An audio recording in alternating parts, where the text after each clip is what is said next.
Ang manugang kong trilyonaryo. Kabanata 641.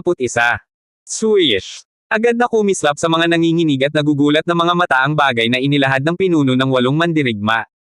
Mula sa kanyang dibdib, dahan-dahan niyang inilabas ang isang kulay maroon na plate. Nakaukit dito ang dalawang salita na nagpayanig sa lahat. Supreme Order. At sa malakas niyang sigaw. May utos ang kataas-taasan. Sino mang manggahas na magsinungaling o sumuway, kamatayan ang kapalit. Boom! Parang along nagngangalit na sumalanta ng buong bulwagan ang dagindong ng kanyang tinig. Isa-isa, ang lahat ng panauhin ay nagsitayuan, nanginginig ang tuhod, at sunod-sunod na lumuhod. Kasabay nito, sabay-sabay silang yumuko at sumigaw. Pagpupugay sa kataas-taasan. Gulat na gulat ang lahat. Sa loob ng maringal na bulwagan, walang iniwan, lahat nakaluhod. Walang nagtangkang sumuway. Ganyan ang kapangyarihan ng Supreme Order. Ganyan kataas ang pagkilala sa kataas-taasan. At ang pangalan na gumimbaw sa lahat. Ang Supreme. Maging ang mga matatandang maestro mula sa pambansang sining ng pakikidigma, na nasa gitnang Loia, ay agad na lumabas at lumuhod, sabay nagsalita. Pagpupugay sa kataas-taasan. Pagkatapos, sila'y tumindig muli, nakayukong nakatabi. Ngunit sa gitna ng lahat ng iyon, mayroong iilang hindi lumuhod. Naroon si Andrew Cheng. Naroon si Edmund Joe. Kasama pa ang 4 na gwardyang nakasuot ng itim na barong chino, at ang lalaking nakamaskara. At higit sa lahat, ang matandang nakaupo sa kaong marang niya, kalmadong umiinom ng tsaa, nakapatong ang kamay sa gintong baston na may ukit na dragon. Sa bigat ng presensya, halos hindi makahinga ang lahat. Isa-isang napalingon ang lahat kay Andrew Cheng. Hindi siya lumuhod. Paano niya nagawa iyon? Ang supreme iyon. Ang haligi ng bansa. Isang tao sa itaas ng lahat, ngunit higit sa 10,000. Sino ang may tapang na tumayo sa harap ng ganoong kapangyarihan? Nagumpisa ng magbulungan ang mga tao. Patay na siya, ang binatang Cheng, hindi lumuhod. Nilalabanan niya ang Supreme Order. Kamatayan ang kapalit niyan. Masama ang pagbibiro ng kabataan, napakalaki ng ulo. Ngunit sa lahat ng bulungang iyon, nanatiling kalmado si Andrew Cheng. Ang malamig niyang tingin ay nakatutok sa lalaki sa maskara, sa 4 na gwardyang kasama nito, at sa matandang nakaupo sa kaong marangal. Paano sila naglalakas loob na baliwalain ang Supreme Order? Galit ang umusbong sa puso ni Andrew Cheng. Ngunit hindi lamang siya ang nagngit-ngit. Ang 8 mandirigma na may hawak ng Supreme Order ay nagsimulang kumulo ang dugo. Ang kanilang pinuno, umabant, malamig ang mga mata na nakatutok sa grupo ng may maskara. Ngunit paglingon niya kay Andrew Cheng, biglang lumuwang ang kanyang ngiti. Sabay lumapit at malakas na sigaw. Matagal kitang hindi nakita, kapatid. Sa pagkabigla ng lahat, niyakap niya si Andrew Cheng ng mahigpit. At tumugon si Andrew Cheng, nakayakap din, may bahid ng tuwa sa kanyang tinig. Matagal nga tayong hindi nagkita. Blag. Nagulat ang lahat ng naroon. Kilala pala ni Andrew Cheng ang mga tagapagdala ng Supreme Order. At hindi lang basta kilala, kundi kapatid sa laban. Sino ba talaga ang binatang ito? Kasabay nito, narinig ng lahat ang pangalan na nagpayanig sa buong bansa. Mga tagapagtanggol ng Dragon. Ang 108 tagapangalaga ng bayan. At ang nasa harapan mismo nila. General Manuel Chu, kilala bilang General Chu. Halos lahat ay napasinghap, nagngangalit ang mga puso sa kaba. Ang mga maestro na kanina lamang ay nangungutya kay Andrew Cheng ay biglang pinagpawisan ng malamig, nanginginig ang mga kamay. Dragon Warrior pala siya. Ngayon, malinaw na kung bakit hindi lumuhod si Andrew Cheng. Siya ay kasapi ng pinakamatinding puwersa ng bansa, ang mga dragon, ang alamat, ang panangga ng buong bayan. Ang guro ba ang nagpadala sa inyo rito? Tanong ni Andrew Cheng, nangingilid ang damdamin sa kanyang mga mata. Tumango ang pinuno, seryoso ang mukha, bago itutok ang daliri sa mga nakamaskara. Ang mga iyan ba, sinubukang saktan ka? Tahimik si Andrew Cheng. Ngunit nakita ng 8 mandirigma ang lahat. Galit. Nasa harap kayo ng Supreme Order. Bakit hindi kayo lumuluhod? Sigaw ng pinuno, nagngangalit ang tinig. Ngunit ang lalaking nakamaskara, malamig ang mga mata, tinitigan lamang sila. At sa halip na umatras, dahan-dahan siyang naglabas ng isa pang plate mula sa kanyang baywang. Itim na ginto, at nakaukit ang isang malaking letra. A. Sa mabigat na tinig ay nagwika. Benziing. Kaming kampo ng mga dating Supreme, ay hindi kailanman luluhod. Boom! Nag-freeze ang buong bulwagan. Isa pang Supreme. Ang tinatawag na Supreme ng nakaraang henerasyon. Hindi makapaniwala ang lahat dito sa iisang bulwagan, dalawang Supreme ang nagharap. Lahat ay nanginginig. Dahil ang pagtatagpo ng dalawang Supreme ay nagbabadya ng isang bagay. Dragon laban sa dragon. At kung mangyari iyon, dudurog ang langit at yayanig ang lupa. Kabanata 642. Sa loob ng bulwagan, lahat ay napahinto. Walang humihinga, walang kumikilos. Lahat ay tila pinako sa kanilang kinatatayuan, habang gulat na nakamasid sa harapan nila. Dalawang Supremo. Matagal na panahon nang hindi ito nangyari. At sa pagkakataong ito, muling nabuhay ang apoy na kayang yumanig ng buong mundo. Para bang isang lindol na aabot sa magnitude 7 ang gumuhit sa hangin.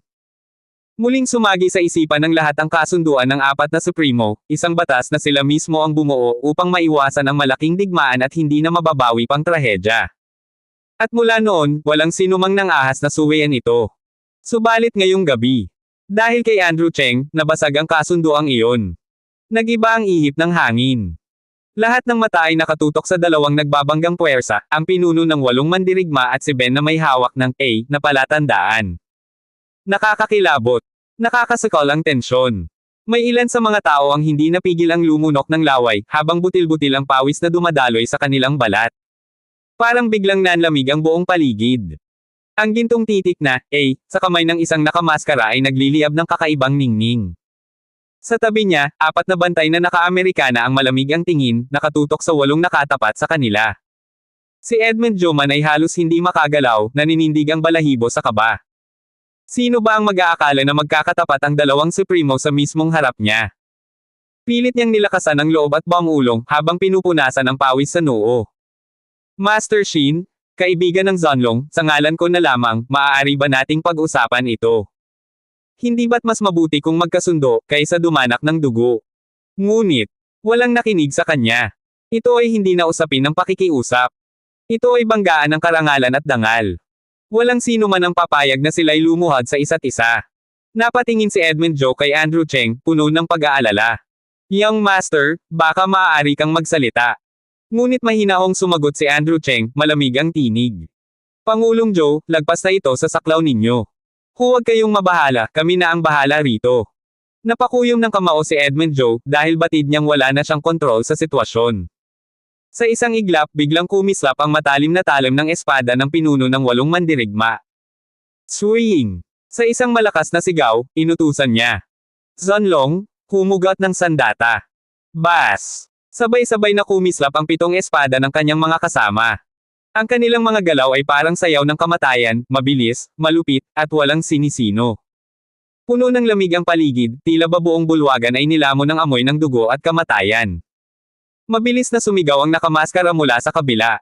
Kampong A, handa. In.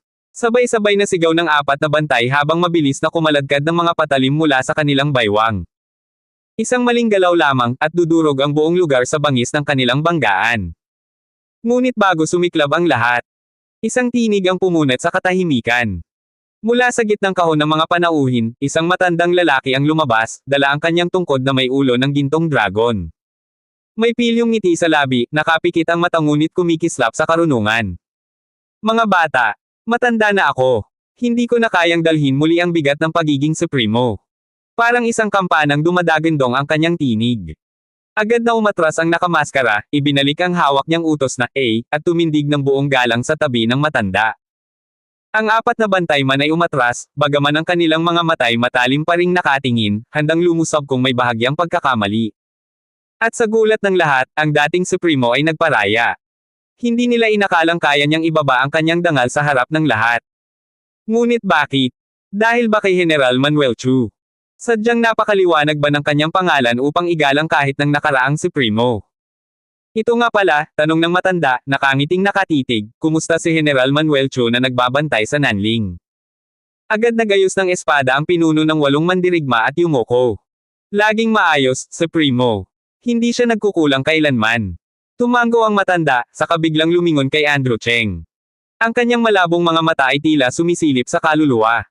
Ang iyong ama, nasa mabuti pa ba siyang kalagayan? Natigilan si Andrew Cheng. Alam ng matandang ito ang pagkatao niya. Mula pa sa pagpasok, batid na nito ang kanyang pinagmulan. Isang tusong lobo na nakabalot sa balat ng tupa. Matulis ang tingin ni Andrew, malamig ang tinig. Gusto niyo bang marinig na mabuti, o masama? Napatigil ang matanda, saka tumawa ng marahan, parang may iniisip na mas malalim. Napaka-interesante mong bata. Sana sa muli nating pagkikita, may mas malalaking sorpresa ka pang dala. At kasabay ng pagyuko ni Edmund Joe, iniwan ng matanda ang bulwagan. Pagkaalis niya, tila biglang nabawasan ng kalahati ang bigat na nakadagan sa dibdib ng lahat. Subalit ngayon, iisang tao ang nakapako sa kanilang mga mata. Andrew Cheng. Isang binatang lumalaban sa tabi ng War Dragon. Hindi nakapagtataka kung bakit buong pusong sinusuportahan siya ni Pangulong Joe. Ngumiti si Andrew Cheng, mahigpit na niyakap ang kanyang mga kapatid na kasama sa hirap at kamatayan. Maya-maya, personal pang inayos ni Edmund Joe ang hotel na tutuluyan nila. Ngunit hindi agad umuwi si Andrew. Matagal na ang pinagsamahan nilang magkakapatid, at ngayong muli silang nagtagpo, panahon para sariwain ang lahat. Nagpalit ng casual na damit ang 8, at kasama si Andrew ay namasyal, nagtawanan, at nagtungo sa isang bar. Doon, nag-arkilos sila ng isang mesa, uminom ng alak, at nagpakalunod sa alaala. Ang pinuno nila, si Janus Zhou, na kilala bilang Grey Wolf, ay tuwang-tuwa, habang umuwisol at pabirong ng aasar. Andrew, hindi ka man lang bumalik para makita kami. Ilang taon kang nawala sa Zonlong. Hinampis niya sa dibdib si Andrew, nakangising puno ng saya. Pero mukhang hindi ka naman kinain ng panahon. Mas lalo ka pang tumibay. Ngumiti si Andrew. Hindi ba't mahigpit siguro? Paano niya kayo pinayagang pumunta? Napailing si Jeffrey Hong, ang tinaguriang White Wolf, isang matikas at maputing mandirigman na sa kabila ng inosenteng anyo ay may pusong itim na walang awa. Brother Andrew, hindi mo alam. Ikaw ang paborito ni Guro. Nang marinig niyang may panganib ka rito, agad niya kaming pinadala.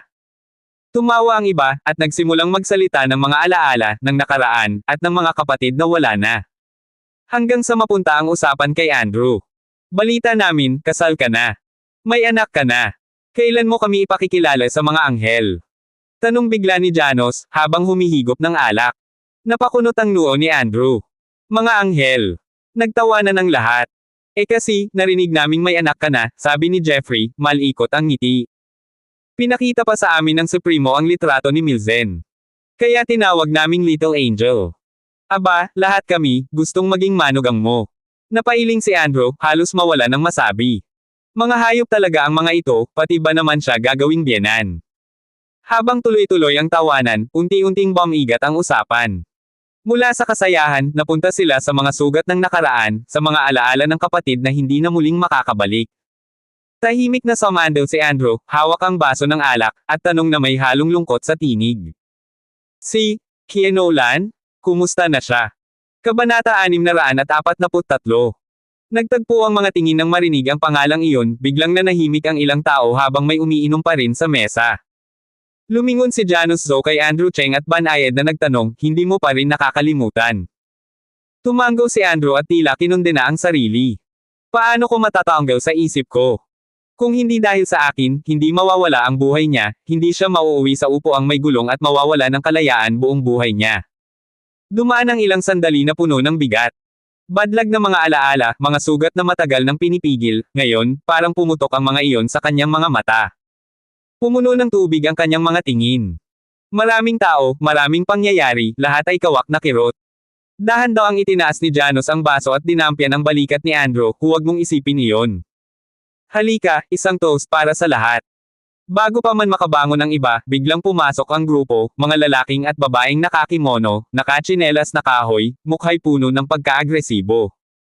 Huminto sila sa harap ng mesa at ang leader nila, nakaitim na kimono at naglatag ng mapanghamak na tindig, ay sumigaw. Si Andrew Cheng ba yan? Lumapit ka. Umupo ka. Lumuhad at humingi ka ng tawad sa amin. Kahit kanino, nakatingin sila ng may paghamak. Nagngingit-ngit ang mga ngipin, nagmumura sa pagkakakontra. Tumaas ang kilay ni Andrew. Nanlamig ang kanyang mga mata. Ayaw niyang magpasimuno ng gulo. Malumanay siyang nagsalita, sino kayo? Kilala ba namin kayo? Matapang ka pala. Hindi mo kilala si Yamashita. Si Christian Yamashita. Ikalawang binata ng angkan. Kapatid ni Christopher Yamashita, anak ni Ricardo Yamashita. Bungad ng isa pang lalaki, taas noo na para siyang hari sa sarili. Tumigas ang lobby ni Andrew Cheng. Bago pa man makaunawa ang sinuman, lumingon siya sa mga nakakimono at bahagyang ngumisi. Naghahanap kayo ng away. Mahinang pagtatanong na puno ng paghamak. Naglayag ang galit sa leader na si Christian Yamashita. Sinalpok niya si Janus Zo ng isang malakas na suntok. Tumayo ang damdamin ng mga kasama ni na Janus Zo. Handa nang sumugod.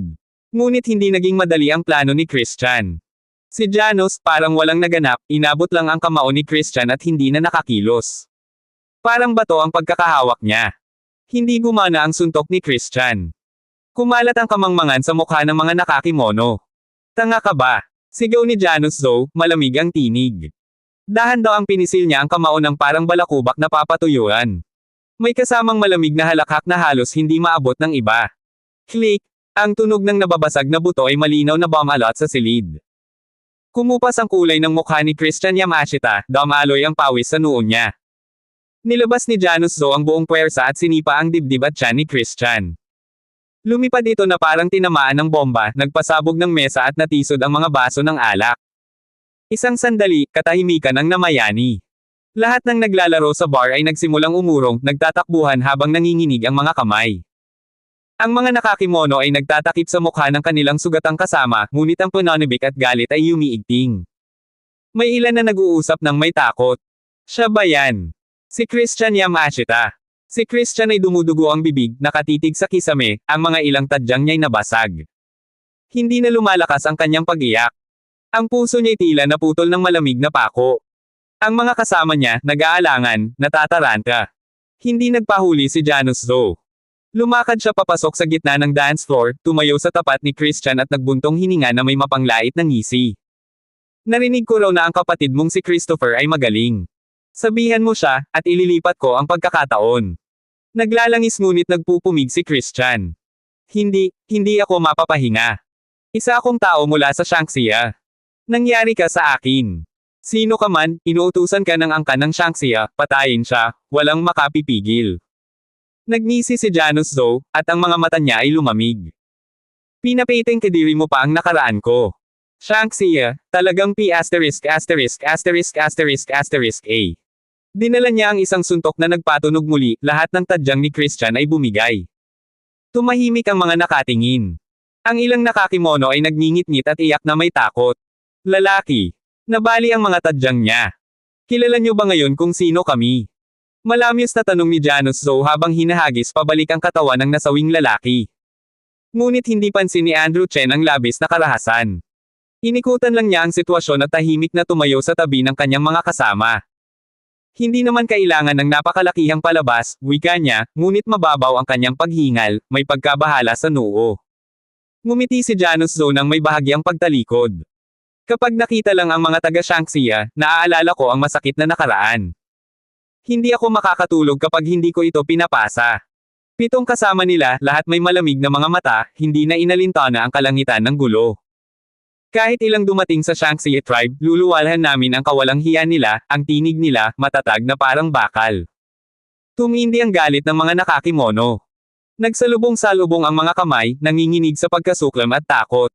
Si Andrew Cheng ay yumuko at tumayo ng parang isang matibay na bakod, kung may laban, lalaban sila. Ang Zonlong ay hindi natatakot. Ang simoy ng sigalot ay naglakbay sa hangin, matindi, madyugo, at punong-puno ng kasamaan. Ngunit nasa mga mata ni na Janus, Andrew, at ng kanilang mga kasama ang isang bagay na mas malakas, hindi takot. Ito'y puot na magpapasabog sa kalangitan. Kabanata 644. Tulad ng inaasahan, ilang minuto lang ang lumipas ay biglang rumagasa ang isang malaking grupo ng mga mandirigmang karate mula sa pamilyang Yamashita sa pinto ng bar. Sa isang iglap, nagliyab ang buong lugar sa takot. Ang mga hindi kasali, mga inosenteng bisita, agad na nagsitakbuhan palabas, tila ba inaalihan ng multo ang buong bar. Ang mga mandirigma, pawang nakasuot ng puting uniforme, nakatali ang mga OB sa baywang, at ang kanilang mga kahoy na gete ay malakas na nag-iingay sa bawat yabag. Isang dagandong ng tapang at galit ang pumasok. Sa loob lamang ng isang minuto, paon na ang bar ng mga tauhan ng Yamashita. Si Andrew Cheng at Janus Zo ay agad na napaligiran ng mga ito. Sino ang may lakas ng loob na apihin ang batang amo ng pamilyang Yamashita? Bulyo ng nangungunang mandirigma, malaki ang katawan, matalim ang titig. Ilang samurai ang mabilis na binuhat ang malamig ng katawan ni Christian Yamashita mula sa dance floor at inilapag iyon sa gitna. Huwag! Napasigaw sa galit at puot ang mga mandirigma nang masaksihan ang bangkay ng kanilang binatang amo. Demonyo! Sino ang pumatay sa aming ikalawang batang amo? Nagngangalit ang tinig ng leader. Malaking kapahamakan ang kumulo sa ere. Ang pagkamatay ni Christian Yamashita ay tiyak na magdudulot ng lindol sa buong Fusang. Ang ingay ninyo. Malamig na saad ni Janus Zou. Isang hakbang siyang lumapit, ang presensya ay tila espada na tumatagos sa dibdib ng lahat. Isa-isa ba kayong lalapit, o sabay-sabay? Mga bata. Durugan sila. Gumanti para kay Christian. Sigaw ng pinuno, halos mabaliw sa galit. At sa isang iglap, wow! 12 ng mandirigma ang sabay-sabay na sumugod parang dagat ng puting uniforme. Ngunit, mula sa dilim, 8 anino ang biglang lumundag. Bang! Bang! Bang! Nagbagsakan ang mga mesa, nabasag ang mga bote, nagliparan ang mga upuan. Ang buong bar ay tila naging larangan ng digmaan. 12-2 inalaban sa 8. Isang labanan na dapat sana'y lumunin ang iilan. Ngunit, nakagugulat. Sa wala pang 5 minuto, nakatayo pa rin ang 8 anino, matikas, tila mga espada na nakabaon sa lupa, walang kahit isang natitinag. Ang lupa'y natakpan ng dagwang mga katawan ng Yamashita. Ang mga natirang buhay ay hindi makalapit. Takot. Panginginig. Lubos na pagkabahala. Paanong nangyari ito? Ang mga piling mandirigma ng Yamashita, itinuturing na mga haligi ng karate sa Fusang, ay tila mga korderong kinatay sa harap ng mga halimaw na ito. Si Janus Zou na malamig ang titig, ay dumampot ng isang mandirigmang parang baboy ang mukha sa bogbog. Itinapon niya iyon sa sahig, sa katinitigan ng leader sa kabilang dulo. Itinaas niya ang kanyang daliri, itinuro ito, at mapang-uyam na iniwagayway. Halika! Demonyo ka! Nagngangalit ang leader at buong puwersang sumugod gamit ang kamao. Ngunit isang mabilis na sipa ang ginawa ni Janus. Boom! Lumipad ang katawan ng leader, tumama sa pintuan ng bar, at crash! Nagkadurog-durog ang salamin, sumabog sa paligid. Dugo ang bumula sa bibig ng mandirigma bago pa ito bumagsak. 2 hikbilang, patay na. Isang sipa pa lamang, durog ang mga laman loob nito. Nakakapanindig balahibo. Ang mga natitirang tao, mga bisita at kababaihan, ay tulala. Ang mga Yamashita warriors, tila mga batang walang laban. Anong klaseng mga nilalang ito? Bulong ng isa, nanginginig. Fusang martial arts, ayan na, yayanigan ng impyerno ang mundo nito. Bakit? Hindi ba kayo makagalaw? O gusto nyo bang ako pa ang magdala sa inyo sa libingan? Malamig na yuzel ni Janus, ang mga matay nangangislap sa kayabangan. Dali-daling binuhat ng mga samurai ang bangkay ni Christian Yamashita at ng kanilang leader, saka nagsitakbuhan palayo. Sa isang iglap, natapos ang laban. Pamilyang Yamashita. Malamig na ngisi ni Janus Zou, hanggang dito na lang sila. Wala silang karapatang tumapak man lang sa War Dragon. Tahimik si Andrew Cheng, ngunit nagliliyab ang kanyang mga mata. Alam niyang ang gabing ito'y simula pa lang. Ang tunay na unos ay paparating. Sa gabing iyon, isang marangyang hotel ang napuno ng mga tao. Sa pinakamalaking suite, nangingibabaw ang dilim at lungkot. Sa gitna ng silid, 2 bangkay ang natatakpan ng puting tela. Nanginginig ang buong katawan ni Ricardo Yamashita, namumula ang mga mata, halos lumabas ang ugat sa kamao. Sino ang gumawa nito? Ang mga sugatang mandirigma ay nakaluhod, nakayuko, at halos hindi makapagsalita. Ang hayop na dilaw ang balat. Isa roon ay nakilala namin, si Andrew Cheng. Andrew Cheng. Naglalagablab ang tinig ni Ricardo. Sa sobrang galit, sinuntok niya ang mesa, boom. Nagkadurog-durog ang salamin at kahoy. Papatayin ko siya. Ipaghihiganti ko ang anak ko. Ipadala agad ang utos sa Fusang. Igalaw ang lahat ng mandirigma, lahat ng lakas ng Yamashita. Sa gabing ito mismo, lusubin ng Shanghai. MALILIGO ng dugo. Galit. Sukdulang galit. Isang bagyong may halong dugo ang paparating. Samantala, sa hangganan ng Nanling. Supremo, iniulat ng isang dragon warrior na nagtatago sa dilim, si Grey Wolf ang pumatay sa ikalawang anak ng Yamashita, si Christian. Ang pinuno nilang si Ricardo ay bumalik na sa Fusang at nag-utos na lusubin ang Shanghai ngayong gabi. Tahimik na nakatayo si General Manuel Chu sa itaas ng Qingfeng. Sa ibabay ang kagubatan, isang teritoryong puno ng mga nakatagong halimaw at tigre. Magpadala ng utos, malamig niyang sabi. Sabihin sa buong Fusang martial world, ang sinumang magtangkang tumawid at pumatay, hindi patatawarin. Mas malala, mas mabuti, isang mapanuyang ngiti ang lumitaw sa kanyang labi. Oras na upang ipaalala sa 8 bansa na hindi nila kayang kalimutan ang ating anino. Kinabukasan sa Shanghai. Kumalat ang balita na parang apoy. Patay si Christian Yamashita. Nayanig ang buong martial arts world ng China at Fusang. Lahat ay nagkaroon ng masamang kutob, ang bagyo ay sumasalpok sa Shanghai. Nang umagang iyon, maagang bumisita si Andrew Cheng sa ospital upang tingnan si Ashley. Pagbaba niya, nandoon na ang 8 dragon, naghihintay. Tumitig siya sa langit, sa ulap na bughaw, at bahagyang ngumiti nang maalala ang isang simpleng alaala. Panahon na para tapusin ang lahat. Pumasok ang 8 sa 2 sasakyan. Ang destinasyon, ang hotel kung saan nakahimpil ang pamilyang Yamashita. At mula sa araw na iyon, maaaring wala nang matitirang Yamashita. Kabanata 645. Bumubuhos ang ulan sa bundok. Humahampas ang hangin na tila may dalang unos. Ngayon, ang buong mundo ng National Martial Arts at mismong lungsod ng Shanghai ay nakatuon sa iisang lugar. Fenghua Hotel.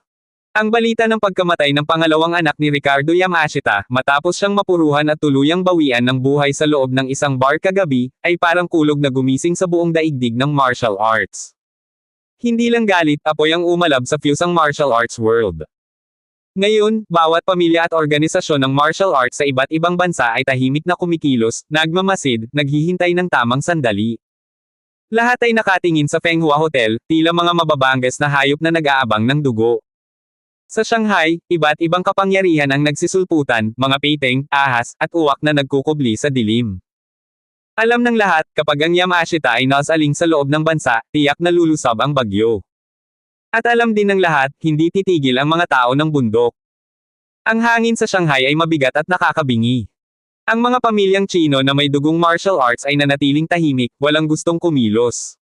Bawat isa ay tila may bato sa dibdib, at sa kanilang mga mata, puro takot.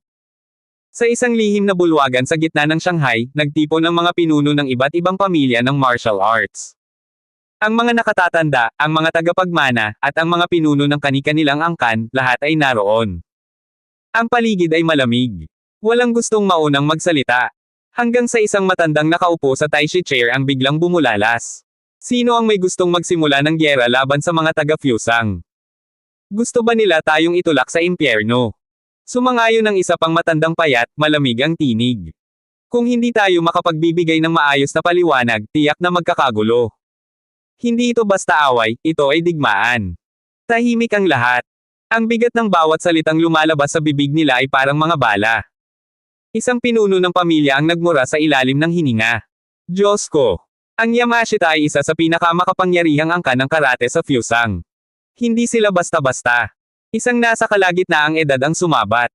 Kailangan nating hanapin kung sino ang may gawa. Kung makikilala natin siya, baka may pag-asa pa tayong makipag-ayos. Sumangayon ang marami. Oo. Hanapin ang mga salarin.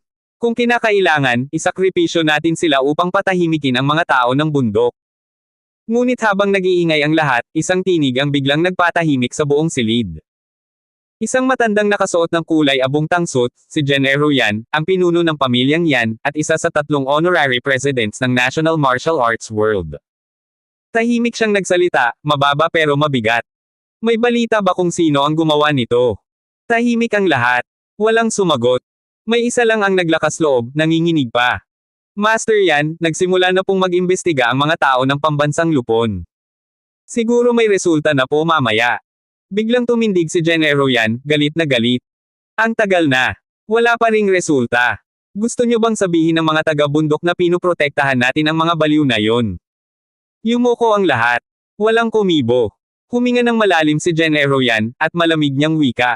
Hanapin agad. Ay pakulong kung kinakailangan. At magpadala rin tayo ng kinatawan sa Yamashita clan upang pakalmayan sila. Sasama ako.